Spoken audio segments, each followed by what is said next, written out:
powered by electricity. The AC in your home, the lights that light up our buildings, the televisions and cell phones you use every day. Fossil fuel power plants account for over 69% of the United States electricity consumption. These power plants emit 5,405 million tons of CO2 every year. But wait, CISD, we can make a difference. We have focused our research on energy consumption and have uncovered some very interesting information. We asked the principals of elementary schools to answer a few questions about the energy-saving efforts. Even though our return was low, we discovered that our schools and their students do participate actively in attempts to save electricity and can have positive results when executed with support and consistency. Watt Watchers, a group that has helped save schools money across the country, is a group that watches the wattage.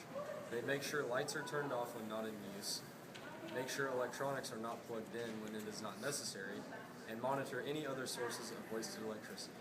We can use this idea to create a club at the high school or a district-wide initiative that informs our students and faculty at our elementary, middle, and high schools about easy ways that we can all save electricity. I should have brought my computer again today.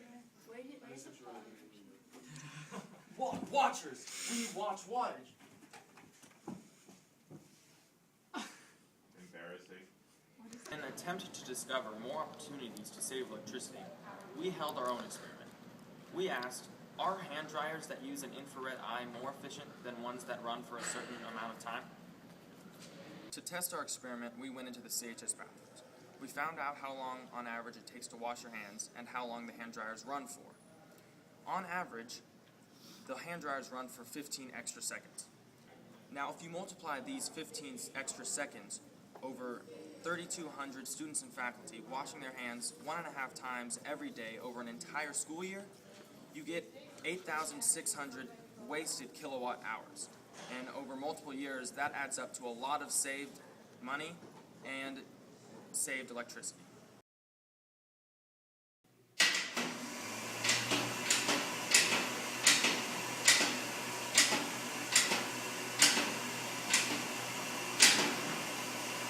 Yes, basically what it is, they changed out the ballasts in the lighting so that we were able to dim the lights. So not just turning half the lights off, but the lights themselves actually dim. It also has a capability where I can shut off just the front part where the board is, but I can keep the lights low.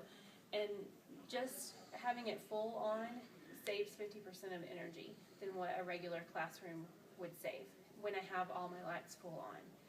It also has daylight harvesting, so it's a little node that actually is near the windows, and so as the light comes through the windows, the set of lights that are next to the windows actually dim based on how much sunlight is coming in.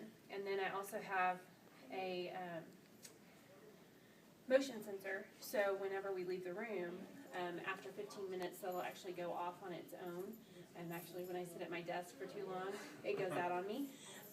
But it's a good way if you forget to turn your lights off, that they'll go off on their own.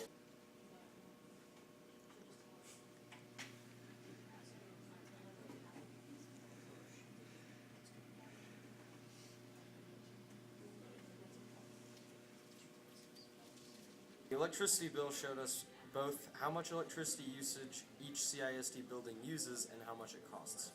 In certain rooms, like Ms. Anderson's room, there's a greenovation system called the Lutron Lighting Control System, which dims the lights or turns them off when no one is in the room. And as you can see by the graphs, Ms. Anderson's room is the red line, and another room, Ms. Martin's room, is the orange line, and that one does not have the Lutron system. And you can see that clearly there's less electricity usage coming from Ms. Anderson's room due to the Lutron lighting system. On the October to November graph, there's a 30% less electricity usage coming from Ms. Anderson's room than Ms. Martin's room. This is not an individual task. This is a task for all of us, working together to make a difference. If we all work together as students and faculty and as a school district, we can all win.